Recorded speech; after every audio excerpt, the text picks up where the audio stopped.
Votre conseil scolaire a le mandat de créer un climat scolaire positif pour chacun de ses élèves. Comme l'autobus fait partie du milieu scolaire, voici comment y parvenir. C'est pour aider aux chauffeurs à gérer le comportement, le bon comportement des enfants dans l'autobus, ainsi que régler les problèmes à fur et à mesure qu'ils se développent dans l'autobus. Puis non, est-ce que vous avez juste à conduire l'autobus sur la route? Il faut que vous preniez soin de 40 jeunes qui sont dans l'autobus en arrière pour les emmener chez eux puis faire certain qu'ils arrivent sains et saufs. D'abord, il faut créer des contacts positifs avec chaque élève. Salut, ça va bien?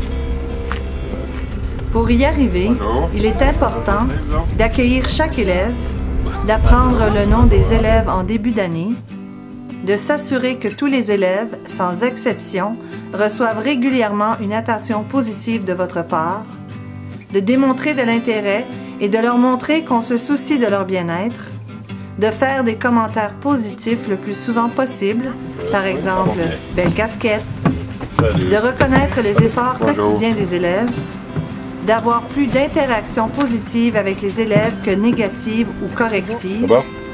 Avoir des contacts positifs réduit les problèmes de comportement.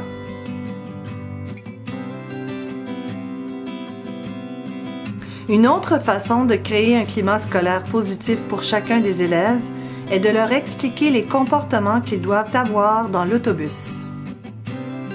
Il n'est pas réaliste de s'attendre à ce que les élèves se comportent bien sans d'abord leur avoir expliqué ce à quoi l'on s'attend d'eux lorsqu'ils attendent l'autobus ou entrent dans l'autobus, lorsque l'autobus roule et lorsqu'ils quittent l'autobus. Nous devons leur enseigner les règles et s'assurer qu'ils les comprennent bien. Bonjour les amis, je peux avoir votre attention pour une seconde? Oui. Merci beaucoup. Qui est au courant des règlements de l'autobus? OK, on va passer une par une. Toi? Je collabore avec les brigadiers. Très bien. Et toi? Tu attends ton tour pour rentrer et descendre l'autobus. C'est bien. Toi? Je reste à ma place et je parle à voix basse. C'est beau. Toi? Je garde l'autobus propre. Merci beaucoup. Et oui, toi? J'écoute le conducteur. Ça va très bien, merci. Toi? Je garde mes mains et mes pieds pour moi. Très bien. Et toi? Je marche pour me déplacer. Très bien. Et toi? Je garde mon ballon dans un sac. Excellent. Merci beaucoup. Dans le cas d'élèves du secondaire, vous pouvez choisir de simplement leur rappeler les règles de l'autobus sans nécessairement les faire participer. Sur les sites qu'on appelle les petits coucous. Coucou. Les chauffeurs d'autobus. Une fois les règles et attentes expliquées, il est important d'en faire le suivi en utilisant la supervision active. La supervision active comprend 4 étapes. Même si vous êtes occupé à conduire, vous pouvez garder un œil et continuer à communiquer avec les élèves. Regardez si leurs comportements sont sécuritaires. Lorsque vous devez vous arrêter, profitez-en pour vous lever et regarder les élèves. Adressez-vous à eux. Salut les amis, ça va? Oh, c'est un très bon groupe, vous êtes tous tranquilles, bien ici à vos places. OK, on part, bye-bye.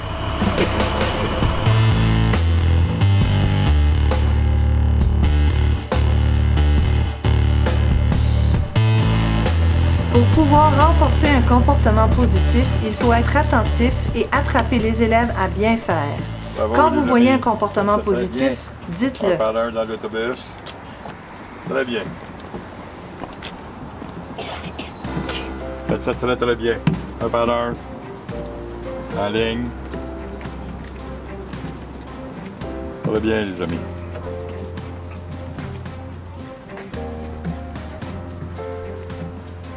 Très bien fait.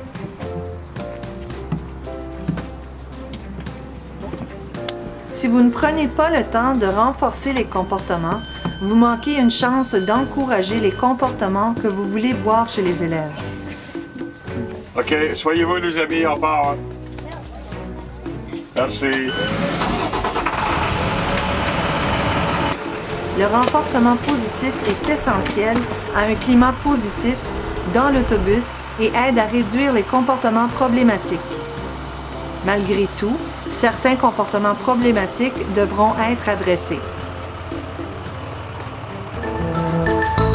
Les roues de l'autobus roulent, roulent, roulent, roulent, roulent, roulent, roulent, roulent, roulent. Les roues de l'autobus roulent, roulent, roulent, tout autour de la ville. Hey Tristan, tu as vu le match d'hockey hier? Ils ont gagné 7-2, c'est formidable! Je sais, c'est pas. Ah! OK, Alexandre, c'est assez, là. Tu t'assois, s'il vous plaît, puis tu restes tranquille. Alexandre, tu peux venir t'asseoir en avant, s'il vous plaît? Tu veux pas écouter?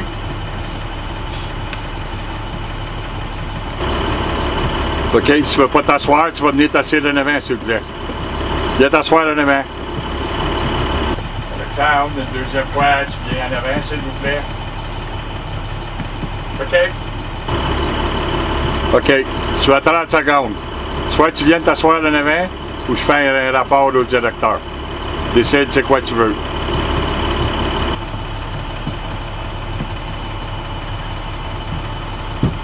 OK, Alexandre, tu veux pas écouter, tu vas avoir un rapport. Si l'élève dit oui et va s'asseoir en avant, vous devriez le remercier de sa coopération. Sinon, vous devez rester calme et informer l'élève que vous allez compléter un rapport.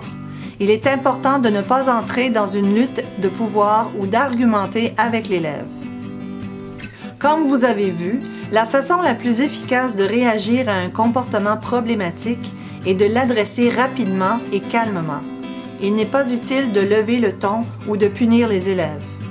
Utilisez la règle du 2 minutes. Si vous ne pouvez pas régler une situation en 2 minutes, vous devez référer l'élève à un membre du personnel de l'école pour s'en occuper. Ceci vous rend disponible pour faire ce que vous avez à faire, c'est-à-dire conduire votre autobus et superviser le reste du groupe.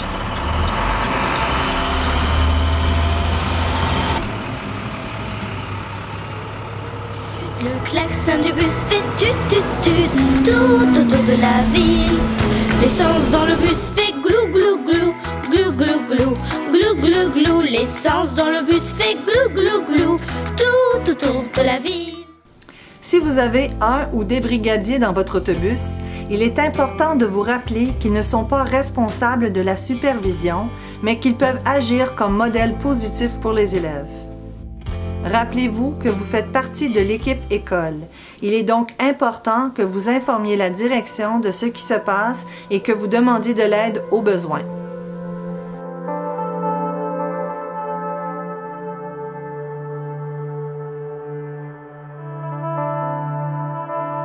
L'intimidation. Comportement agressif, généralement répété et persistant. Conscience que le comportement aura pour but de blesser l'élève, créer un climat scolaire négatif, déséquilibre de pouvoir réel ou perçu.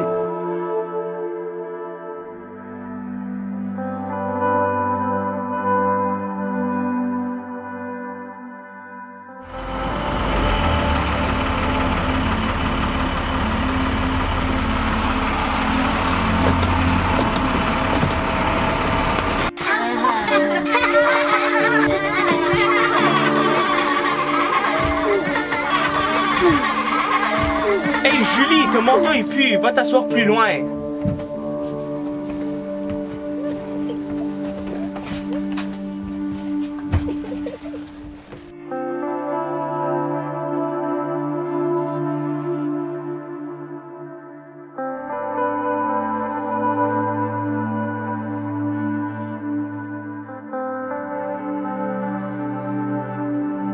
Les conséquences possibles.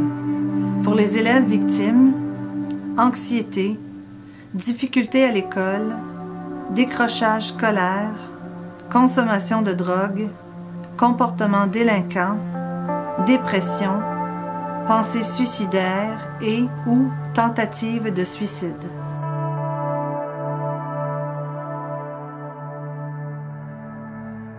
Victor, ce comportement n'est pas acceptable. Assis-toi et reste tranquille. On écoute, s'il vous plaît? Ce comportement n'est pas acceptable dans l'autobus. Que puis-je faire? Dès que possible, demandez aux élèves qui font de l'intimidation d'arrêter leur comportement. Écoutez l'élève victime sans jugement. Posez des questions sur les faits et notez-les. Restez calme et élaborez un plan avec l'élève. Parlez à la direction. Encouragez l'élève à en parler à un adulte. Faites un plan pour les trajets en autobus.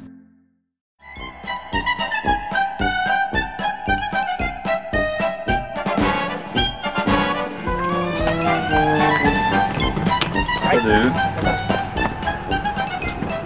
Ah, Julie, tu viens ici une minute, je veux te parler, s'il vous plaît. Au revoir. Bonsoir. À demain. Oui, Julie, tu sais que dans l'autobus, tu dois te sentir en sécurité. Tu t'es senti en sécurité tantôt? Non. Pas du tout? Pas du tout? OK, on va régler le problème. Travail d'équipe. Comme membre de l'équipe école, prendre position contre l'intimidation. Partager l'information avec la direction d'école. Bonjour. Bonjour, ça va? Oui, ça va, vous m'avez appelé? Oui, c'est pour rapporter un incident avec la petite Julie. D'accord. Je dirais, ça fait peut-être un mois et demi qu'elle se fait taquiner dans l'autobus. D'accord. Par un groupe, là, ça était bien 5-6 en avant. D'accord. Puis, un matin, quand elle est montée, ils ont commencé à rire de elle, puis l'agacer, puis de taquiner. OK. Puis quand elle est passée à côté de Patrick, Patrick lui a donné une jambette, D'accord.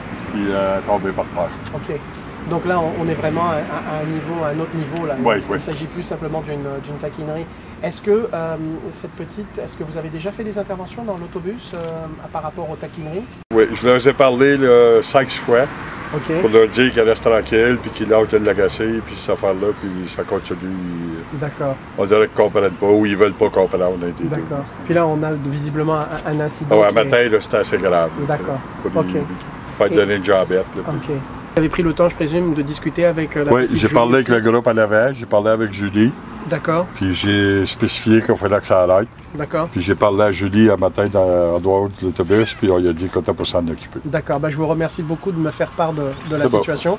Nous allons faire nos suivis de notre côté.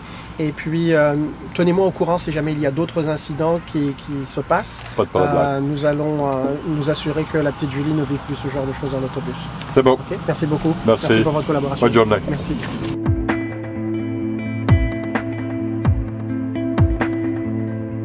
Important qu'il y ait une étroite collaboration entre les chauffeurs d'autobus et les membres de l'équipe école. Je dis les membres de l'équipe école parce que c'est au-delà de la direction, il y a aussi les enseignants qui font les gardes le matin et qui sont appelés à rencontrer les chauffeurs d'autobus de manière quotidienne.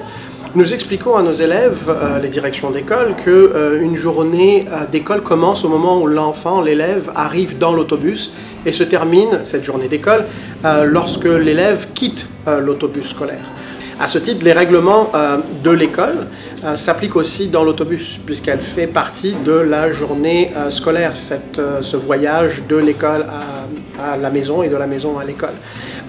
Nous attendons, dans le cadre du code de conduite de l'école, que l'autobus fasse partie du code de conduite, le comportement de l'autobus. Nous expliquons, les directions d'école, aux élèves que l'autobus est un privilège et non pas un droit, et qu'à ce titre, ils se doivent de respecter les règlements sous peine de perdre ce privilège, surtout lorsque le comportement met la vie des autres élèves en danger, vu qu'ils sont parfois appelés à distraire le chauffeur d'autobus.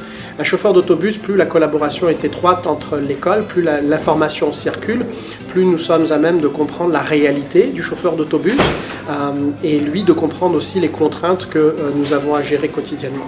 Un chauffeur d'autobus aussi peut avoir une perspective que nous n'avons pas dans l'école. Et à ce titre, il est important que la circulation de l'information se fasse dans les deux sens.